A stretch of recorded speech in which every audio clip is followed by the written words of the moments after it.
ஓம் நம பார்வதி பதையே அழகர் மகாதேவா. தென்னாருடைய சிவனே போற்றி, எந்நாட்டவர்க்கும் இறைவா போற்றி. திருச்சிற்றம்பலம். மாணிக்க வாசக தொல்வழிகள் போற்றி போற்றி.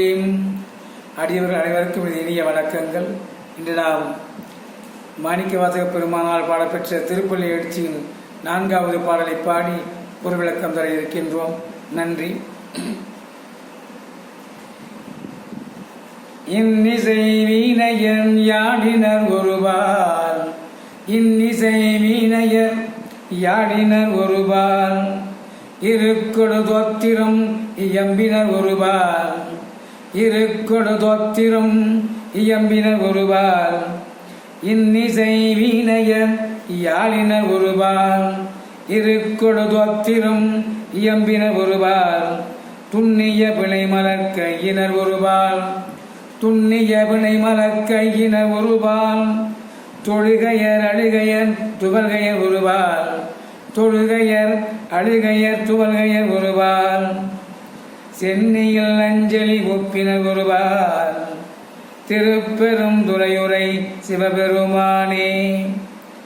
இன்னிசை வீணையர் யாழினர் ஒருபால், இருக்கொடு தொத்திரம் இயம்பினர் ஒருபால், துண்ணிய பிணை மலர் கையினர் ஒருபால், தொழுகையர் அழுகையர் துவல்கையர் ஒருபால், சென்னியில் அஞ்சலி குப்பினர் ஒருபால், திருப்பெரும் துறையுரை சிவபெருமானே.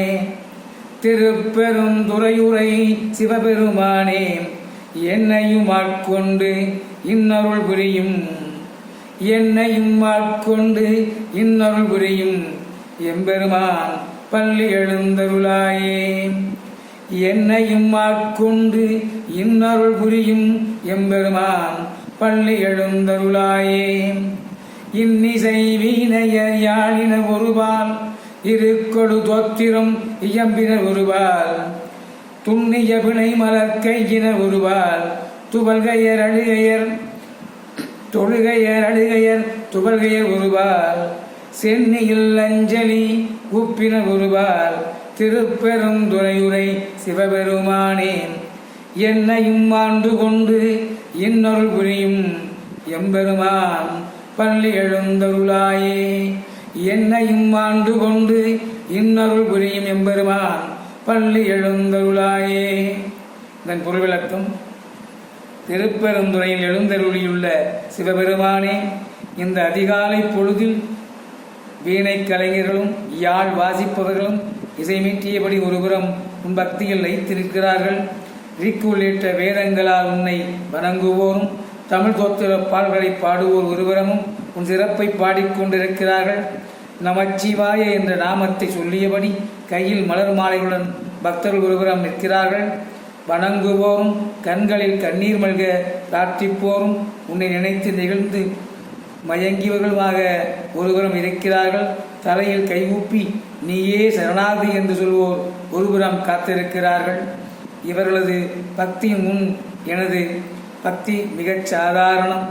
எனது இறைவனே, அப்படிப்பட்ட என்னையும் ஆட்கொள்ள நீ பள்ளியில் இருந்து எழுந்துள்ள வேண்டும். பள்ளி என்ற வார்த்தை மிகவும் சிறப்புக்குரியது. பள்ளியறை, பள்ளியறை என்ற வார்த்தை மிகவும் சிறப்புக்குரியது.